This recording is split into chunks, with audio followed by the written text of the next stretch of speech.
Hello everyone and welcome to the training session for the single vendor admin। तो आज मैं आपको system settings समझाऊंगा। First is business setup. यहाँ पे आपके पास बिजनेस की सारी सेटिंग होंगी, जैसे आपकी company name, phone number, email address, logo जो आप डिफाइन करेंगे और फैब आइकन, वो सब आप यहाँ पे लोड करेंगे। उसके बाद अपनी कंट्री, टाइम जोन चूज़ करिए, टाइम फॉर्मेट 12 आवर हो सकता है या 24 आवर हो सकता है। करेंसी चेक करिए, करेंसी पोजीशन आपकी कहाँ होगी, जो अमाउंट होगा उसके लेफ्ट पे होगी या राइट के लिए, वो आप यहाँ से चूज़ करेंगे। डिजिट आफ्टर डेसिमल पॉइंट, तो फिर मतलब आपके कितने डेसिमल पॉइंट तक आपकी जा सकती है वैल्यू। कंपनी कॉपीराइट टैक्स, ये कॉपीराइट टैक्स है जो नॉर्मली फुटर पे आता है, तो यहाँ पे आप लिख सकते हैं अपना कॉपीराइट टैक्स। पेजिनेशन में मतलब आपके कितने पेजेस की ये बन सकती है, ये वो डिफाइन करेगा कि वेबसाइट होगी। सेल्फ पिकअप बेसिकली ये डिफाइन करता है कि जो कस्टमर है वो अपने आप जो भी प्रोडक्ट है उसको पिकअप करने आ सकता है या नहीं। डिलीवरी भी ऑन करी है हमने कि जो भी हमारा प्रोडक्ट होगा उसको डिलीवर्ड हो सकता है। Non veg and veg options are also enabled. Delivery man self register कर सकता है, मतलब अपने ही फ़ोन से डिलीवरी मैन ऐप से जाके वो रजिस्टर कर सकता है या नहीं।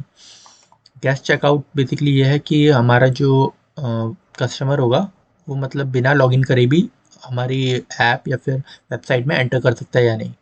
पार्शियल पेमेंट है कि उन्होंने पहला पेमेंट दे दिया है थोड़ा, उसके बाद आखिरी में वो जब उनको प्रोडक्ट मिल जाएगा तब वो बाकी पेमेंट करेंगे। कंबाइंड पेमेंट विद, यहाँ पे हमारे पास ये है कि जो हमारे पास अमाउंट हो कि जो पेमेंट होगी वो किसके द्वारा होगी। सीओडी के द्वारा हो सकती है, cash on delivery, offline payment हो सकती है, डिजिटल पेमेंट हो सकती है। तो हमने ये सब ऑल कर रखा है कि सभी के लिए होगा।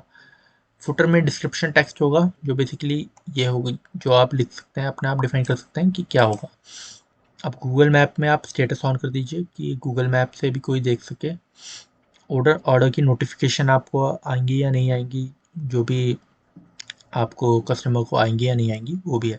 ऑर्डर नोटिफिकेशन का टाइप क्या होगा, मैनुअल में होगा कि आपको मैनुअली वो देनी पड़ेंगी, और फायर बेस में होगा वो ऑटोमेटिकली जाएंगी। तो अब हमने ये समझ लिया है।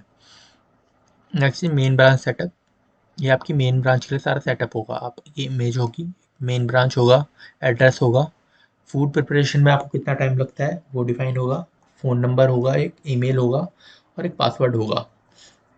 स्टोर की इंफॉर्मेशन, आपका लैटिट्यूड, लॉन्गिट्यूड और कवरेज एरिया आप कर सकते हैं। जैसे अगर आपका, जैसे मैं यहाँ पे अभी सेटअप कर रहा हूँ, यहाँ पे करके मैंने यहाँ पे कर दिया अपना नया जो मेरा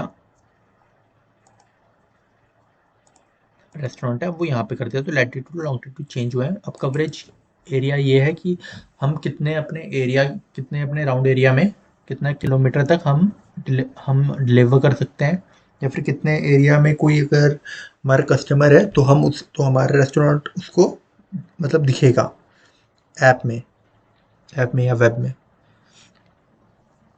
तो कवरेज एरिया 50 किलोमीटर लिखा है, तो 50 किलोमीटर में अगर वो देखेगा कि अगर 50 किलोमीटर में वो देखेगा कि 50 किलोमीटर के अंदर है जो हमारा कस्टमर है आपके, तो फिर वो आपकी सारी डिशेस देख सकता है और आपके जो स्टोर है उसको भी देख सकता है, आपका restaurant. So let's move to next. Restaurant का अवेलेबिलिटी टाइम होगा यहाँ पे हमारे पास कि कितने बजे से कितने बजे तक चलता है। डिलीवरी फ़ी का सेटअप होगा कि अगर फिक्स्ड करना चाहते हैं तो आप ये कर सकते हैं कि इतना चार्ज ही होगा, बस इससे ज़्यादा नहीं होगा। फिक्स चार्ज मैंने जैसे लग दिया 30 रुपीज़ एंड सेव कर दिया इसको। ओके, और इसको अगर आप ऑफ करेंगे तो वो किलोमीटर वाइज लेगा। वैसे ये kilometre wise setup wise delivery charge अगर होगा तो हमारा ये ऑफ हो जाएगा, फिक्स डिलीवरी चार्ज। और फिर हम पर किलोमीटर चार्ज कर सकते हैं। मिनिमम डिलीवरी चार्ज कितना होगा और मैक्सिमम कितना होगा वो आप यहाँ पे डिफाइन कर सकते हैं। ये है कि आप किसी ज़िप कोड लिख दीजिए, किसी एरिया का नाम लिख दीजिए और उस एरिया के हिसाब से आप कितना डिलीवरी चार्ज करना चाहते हैं, तो ये वो डिफाइन करता है। तो नेक्स्ट हमारा है कुकी सेटअप। वैसे ये भी है कि आप हर ब्रांच के लिए अलग कर सकते हैं वो चीज़।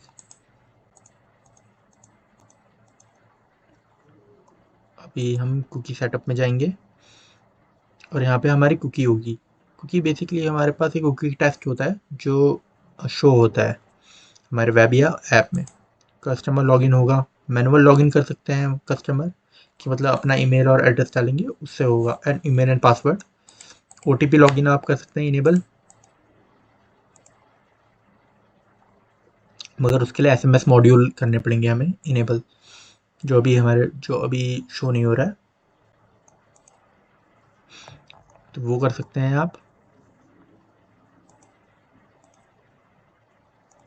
क्योंकि सेटअप देख लिया हमने, customer login, okay. OTP login कर सकते हैं या सोशल मीडिया लॉगिन भी कर सकते हैं। वो अपने सोशल मीडिया लॉगिन से आप एंटर कर सकते हैं। ईमेल वेरिफिकेशन आप कर सकते हैं ओटीपी के द्वारा, या phone number verification, phone number से आपका वेरिफिकेशन होगा। ओटीपी आपके ईमेल पे जाएगा या फ़ोन नंबर पे जाएगा। ओटीपी सेटअप में देखेंगे हम maximum number of OTP attempt, मतलब कितने बार वो ओटीपी डाल सकते हैं, कितने मतलब इतने बार तक गलत चलेगा। ओटीपी रिसेंट टाइम 60 होगा कि 60 सेकंड में आपको वापस होकर रिसेंट करने का टाइम मिलेगा। टेम्परेरी ब्लॉक टाइम 600 होगा कि ये बेसिकली इन सेकंड है कि अगर आपके सारे ओटीपी गलत हो गए 5, तो फिर आपको ब्लॉक कर दिया जाएगा कुछ सेकंड के लिए। मैक्सिमम लॉगिन अटैम्प्ट्स आपके 5 हो सकते हैं, और टेम्परेरी लॉगिन ब्लॉक टाइम भी आपका 600 है। अब हम कस्टमर में जाएंगे। कस्टमर वॉलेट ऑन कर रखा है, अगर कस्टमर का वॉलेट हमें देना है तो आप यहाँ से कर सकते हैं। कस्टमर के लॉयल्टी पॉइंट्स अगर देना है तो वो भी आप यहाँ पर कर सकते हैं। कस्टमर रेफर अर्निंग, मतलब जो अगर वो रेफर करेंगे तो उनको कुछ अर्निंग के लिए मिलेगा, तो वो भी आप इनेबल कर सकते हैं। ऐड फंड टू वॉलेट, हम जो जो हमारे पास रहेगा हम भी उसमें ऐड कर सकते हैं और वो भी कर सकते हैं अपने फंड वॉलेट में। कस्टमर लॉयल्टी पॉइंट बेसिकली ये है कि आपका जो कस्टमर वो जितनी चीज़ें खरीदेगा उसके हिसाब से उसको कुछ ना कुछ परसेंटेज या फिर कुछ ना कुछ अमाउंट मिलेगा। जैसे 1 INR is equal to how much of loyalty point, तो ये हमने कर रखा है 1, तो मतलब 1 रुपये की कीमत जो होगी हमारे लॉयल्टी पॉइंट में वो भी 1 होगी। एक लॉयल्टी पॉइंट 1 रुपया है। Percentage of loyalty point on order amount, कि अगर कोई हमारे पास 100 रुपये का ऑर्डर कर रहा है तो हम उसको परसेंटेज 10 देना चाहेंगे, मतलब 10 लॉयल्टी पॉइंट उसके पास रहेंगे।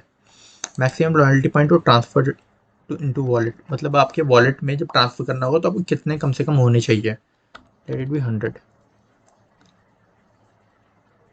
तो और ये है कि 1 refer amount is equal to how much INR, कि मतलब जो आपका रेफ़र करेंगे, जो आपके कस्टमर होंगे वो किसी और को रेफ़र करेंगे तो उसका वो कितना इक्वल होगा। एक तो मैंने 100 कर दिया है, ये बेसिकली लॉयल्टी पॉइंट के हिसाब से रहेगा,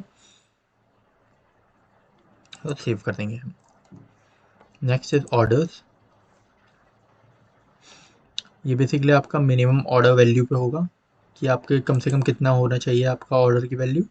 scheduled order slot duration minute, मतलब आपका जो भी ऑर्डर होगा वो कितने मिनट में शेड्यूल हो जाएगा।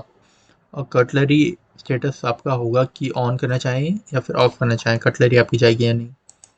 क्यूआर कोड में आपके पास एक क्यूआर कोड बन जाएगा जिसमें आप अपनी ब्रांच लिख सकते हैं, कोई सी भी